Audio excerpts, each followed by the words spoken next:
ಮಗ ಕುಡಿಯೋಕ್ ಸ್ವಲ್ಪ ನೀರ್ ತಗೊಂಬ. ಯಾಕೆ ಮಗ ಹಾಗೆ ನೋಡ್ತಾ ಇದೀಯಾ? ನಾನೇನ್ ನಿಮ್ಮನೆ ಕೆಲ್ಸೋಣ ಇಲ್ಲ ನಿಮ್ ತಮ್ಮನ? ನೀವ್ ಕರೆದ ತಕ್ಷಣ ಓಡ್ ಬಂದು ಕೊಟ್ಬಿಟ್ಟು ಕೈ ಕಟ್ಕೊಂಡು ನಿಂತ್ಕೊಳಕ್ಕೆ. ನಾನು ಕೋಟ್ಯಾಧೀಶ್ವರ ಪುಟ್ಟೇಗೌಡ್ರ ಒಬ್ಳೆ ಮಗಳು. ಚಿಟ್ಕೆ ಹೊಡೆದ್ರೆ ನನ್ ಸುತ್ತ 100 ಜನ ಬಂದಿರ್ತಾರೆ. ನನ್ನ ನೋಡಿ ನೀರ್ ತಂದ್ಕೊಡು ಅಂತ ಕೇಳಕ್ಕೆ ಎಷ್ಟು ಧೈರ್ಯ ನಿಮ್ಗೆ? ವಯಸ್ಸಾದ್ರೂ ಸಾಲದು. ಯಾರ ಹತ್ರ ಹೇಗ್ ಮಾತಾಡ್ಬೇಕು ಅನ್ನೋ ವಿವೇಕನೂ ಇರ್ಬೇಕು. ಮಾಹಿತಿ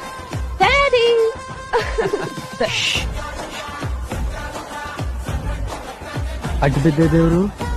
ಅರೆ ಮಂತ್ರಿ ಸಾಹೇಬ್ರು, ಬನ್ನಿ ಕೂತ್ಕೊಳ್ಳಿ. ತಮ್ಮ ಎದುರಿಗೆ ನಾನು ಯಾವತ್ತಾದ್ರೂ ಕೂತಿದ್ದೀನ ದೇವ್ರು? ನಾನು ನನ್ನ ಮಕ್ಕಳು ಎಷ್ಟು ಜನ್ಮ ಎತ್ತಿದ್ರು ತೀರ್ಸಕ್ ಆಗದೆ ಇರೋಷ್ಟು ಋಣ ನನ್ನ ಮೇಲಿದೆ. ಇವತ್ತು ನಾನು 10 ಕಾರುಗಳಲ್ಲಿ ಓಡಾಡ್ತಾ ಇದ್ದೀನಿ ಅಂತಂದ್ರೆ ಅದು ತಾವು ಹಾಕಿರೋ ಭಿಕ್ಷೆ.